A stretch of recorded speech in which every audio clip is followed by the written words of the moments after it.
shelf warming.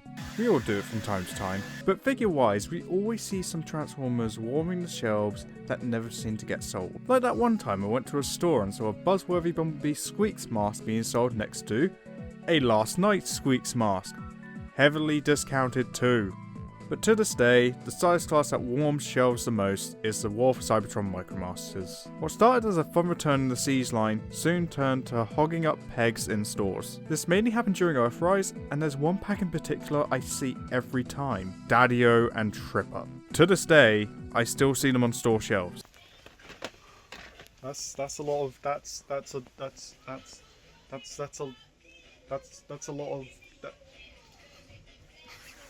Learn to talk, you hemp helicopter. They're never going to leave store shelves because no one wants to buy them. You have to be an idiot to own them. So here are Trippo and Daddy-Up in their alt modes. Let's look at them one at a time, starting off with Daddy-O. Daddy-O is based off of Big Daddy, which I'm sad they can't call him that anymore, but he is also one of the few Micromasters to get a full-size figure in the movie line as a repaint of Cybertron Downshift. Honestly, this is a cool little car. I find myself rolling it around randomly without thinking sometimes. It's a nice little Hot Rod-esque car, not that Hot Rod, with the best paint job of black with orange flames and teeny tiny Autoboot symbols. With Autoboot symbols on both sides. Honestly, looking at him, I'm not sure why this guy's shelf warmed so much. He's good. I mean, if he's this good and held together, then Trip-Up must be... Oh, I see now why they shelf warmed.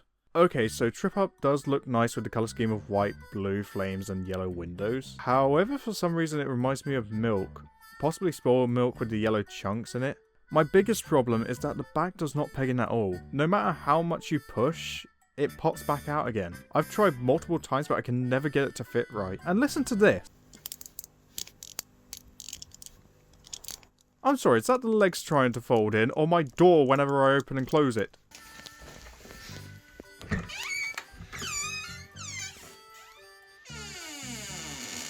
And whilst we're in vehicle modes, let's have a look at this gun mode. These are cars with legs. Anyway, let's just move on to the combined mode. Okay, so let's take Dad's handle here and put it in this hot,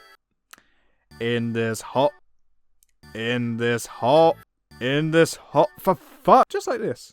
Yeah, this doesn't work at all.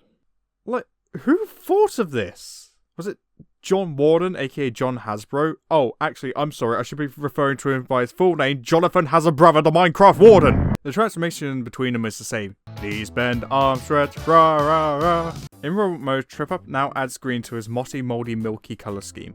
His shoulders stretch 3 times his head height, his body looks boring with not interesting colour placement, and his face looks like he just shit his pants and has to tell everyone about it. He's just really boring.